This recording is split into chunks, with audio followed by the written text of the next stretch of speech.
Vamos a continuar con el caso 3 del rozamiento, recordando que el caso 3 implica que tenga una superficie inclinada y la fuerza aplicada al objeto sea paralela a la superficie, como se observa en la imagen. Entonces, el caso 3 deberá tener siempre una superficie inclinada, un plano inclinado. Veamos entonces cómo se hace el planteamiento de los ejercicios con este modelo caso 3. En estos casos 3, en el que tenemos el plano inclinado, si observamos, las fuerzas nos van a quedar fuera de los ejes. Al colocarlas sobre un plano cartesiano normal, tendríamos que la tensión quedaría en el plano, en el cuadrante 1, la fricción quedaría en el cuadrante 3, la normal en el cuadrante 2, y el peso sería la única fuerza que estaría alineada con el eje Y, negativo. Ahora, para evitar tener todos estos ejes, todos estos vectores fuera de los ejes, se acostumbra rotar estas fuerzas de modo que ajusten con el plano cartesiano de la siguiente manera. Entonces ahora tenemos que tensión, fricción y normal están coincidiendo con los ejes, mientras que el peso fue la única fuerza que quedó en el plano. Entonces veamos el caso 3 en el que un bloque de 50 newton está en reposo sobre un plano inclinado de 35 grados.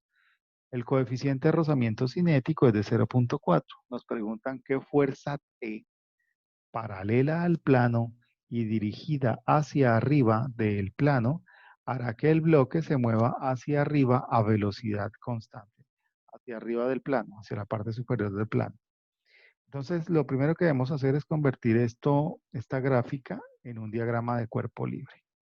Ahí tenemos entonces el plano cartesiano y en cada uno de los ejes está la fuerza respectiva, tensión, normal y fricción. Y como ya habíamos mencionado, el peso queda en el plano de 50 newton. Para poder entender estas situaciones donde hay un plano inclinado que nos altera las fuerzas, la ubicación de las fuerzas, tenemos que recordar conceptos básicos de trigonometría y de teoría de triángulos. Entonces, observemos el triángulo rectángulo que aparece en la pantalla. Tenemos en un extremo, en el ángulo agudo, tenemos al ángulo θ y en el ángulo opuesto tenemos el ángulo alfa. Tenemos entonces dos ángulos dentro de un triángulo rectángulo. Sabemos que la suma de teta y alfa debe dar 90 grados. Teniendo eso en mente, vamos a proceder. Entonces, vamos a colocar sobre el plano el objeto que estamos estudiando. La tensión paralela al plano. Opuesto a la tensión, obviamente la fricción. La normal que estaría perpendicular a la superficie de contacto entre el plano y el objeto. Y finalmente el peso. Recordemos, el peso va totalmente vertical dirigido hacia el centro de la Tierra. En este orden de ideas observamos que el peso está formando igualmente un ángulo recto con la base de nuestro plano inclinado. Tenemos entonces un triángulo dentro del primer triángulo. Este triángulo conserva el mismo valor alfa en el ángulo opuesto a θ. Siempre el ángulo opuesto va a ser del mismo valor del ángulo del triángulo original. Entonces tenemos dos triángulos y los dos ángulos opuestos al ángulo θ tienen el mismo valor. En este ejemplo, alfa. Ahora, veamos qué pasa si le colocamos el plano cartesiano inclinado sobre esta situación. Observaremos que el ángulo alfa estará dado entre el eje X y el vector del peso. Alfa estará ubicado entre el vector peso y el eje X. Esa es la primera conclusión a la cual podemos llegar. Alfa se encuentra ubicado entre el eje X y el vector peso. De manera que alfa sería complementario con teta, es decir, que la suma de ellos dos sería igual a 90. Y tomamos la fuerza peso y la descomponemos, tendríamos entonces que la fuerza en X, en rojo, y la fuerza en Y, azul, conforman otro triángulo. En este triángulo observamos nuevamente el ángulo θ destacado aquí en color verde. El ángulo θ tiene exactamente el mismo valor que el ángulo original θ del plano inclinado. Entonces, θ, el ángulo θ, se encuentra ubicado entre el vector peso y el eje Y. θ está ubicado entre el vector peso y el eje Y. Entonces tengamos en cuenta la ubicación de esos dos ángulos. Alfa siempre estará entre el vector peso y el eje X, mientras que θ estará entre el vector peso y el eje Y. Teniendo esto en cuenta, podemos continuar con nuestro ejercicio. Ya dijimos que el ángulo θ, que equivaldría en este ejemplo a 35 grados, se ubicaría al ubicar el plano cartesiano entre el vector peso y el eje Y.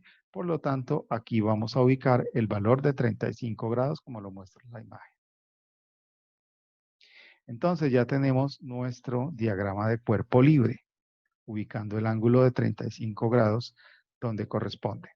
Si ubicáramos este otro ángulo, correspondería a alfa, el complementario de θ, que para nuestro ejemplo entonces sería un ángulo con un valor de 55 grados. Pero nosotros vamos a trabajar con el ángulo θ, es decir, un ángulo de 35 grados. Procedemos entonces de la misma manera en la cual trabajábamos en los casos 1 y 2, es decir, haciendo la sumatoria de fuerzas, teniendo en cuenta que estos ejercicios no tienen aceleración. Sumatoria de fuerzas en X igual a 0. La sumatoria de fuerzas en X entonces estará dada por la tensión, que es positiva, menos la fuerza de rozamiento, que en este caso es cinética porque nos dicen que se está moviendo el bloque, y el peso en X, que también está negativo. Y esto, como siempre hacemos, lo igualamos a 0. Entonces, de esta proposición, de esta ecuación, podemos despejar a T, que es lo que nos están preguntando, el dato que nos están solicitando. Entonces, T, que es la tensión, será igual a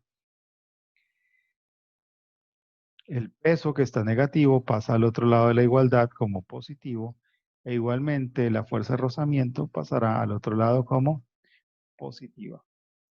Entonces, más fuerza de rozamiento cinético. Tenemos entonces propuesto la ecuación para determinar a la tensión. Por otra parte, la sumatoria de las fuerzas en Y igualadas a 0, tendríamos entonces que están actuando en el eje Y, la normal y el peso en Y. La normal positiva, el peso en Y negativo igualado a 0. De lo cual podemos establecer que la normal es igual al peso en Y. En el caso 3, la normal será igual al peso en Y. Con estas dos proposiciones podemos continuar nuestro ejercicio. No sin antes determinar el valor del peso en X y el peso en Y. Ya que conocemos el valor del peso total, podemos descomponerlo gracias a que conocemos el valor de los ángulos respectivos. Entonces procedemos para determinar el peso en Y. El peso en Y, aplicando una expresión trigonométrica, tendríamos relacionados al peso en y al peso total respecto al ángulo de 35 grados, que es el ángulo que con el que estamos trabajando. Como es claro en el gráfico, el ángulo de 35, si relacionamos el lado adyacente, peso en y la hipotenusa, 50 newton, tendremos entonces el coseno. El peso en Y entonces será igual al peso por el coseno del ángulo. En este caso, el peso en Y entonces estará dado por el peso, que son 50 newton, por el coseno de 35 grados. De lo cual obtenemos que el peso en Y es igual a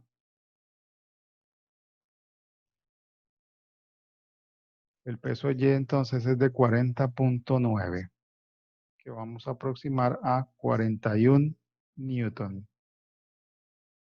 Por otra parte, el peso en X estará dado por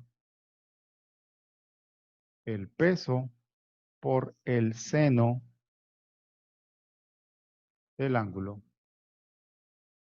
de lo cual establecemos que el peso en X es igual a 50 newton, que es el peso que nos da el ejercicio, por el seno de 35. Así entonces obtenemos que el valor del peso en X tendrá un valor de 28.6 newton.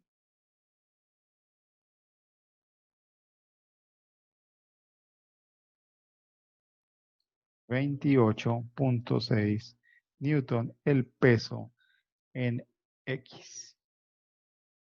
Tenemos entonces los datos necesarios para proceder. Continuamos entonces desarrollando el ejercicio teniendo en cuenta los 4 valores que obtuvimos, las 4 expresiones que obtuvimos en el punto anterior. Entonces, vamos a proceder a reemplazar. La tensión entonces estará dada por el peso en X, que ya sabemos que es de 28.6 newton, más la fuerza de rozamiento, que sabemos es equivalente al coeficiente de rozamiento cinético por la normal. Seguimos reemplazando, entonces tendremos que la tensión es igual a 28,6 newton más el coeficiente de rozamiento, que en este ejercicio nos están dando de 0.4 por el valor de la normal, que ya dijimos que la normal era igual al peso en y el peso en Y lo tenemos con un valor de 41 newton. 41 newton. Entonces, obviamente, hacemos primero esta multiplicación, 0.4 por 41. Y lo que obtengamos lo sumamos con 28.6. Entonces, tendríamos que la tensión es igual a 28.6 newton más 16.4 newton. Finalmente, hacemos la suma y obtendremos el valor total de la tensión necesaria para que el bloque ascienda por el plano inclinado. Este valor corresponde a 45 newton. Y así finalizamos este ejercicio.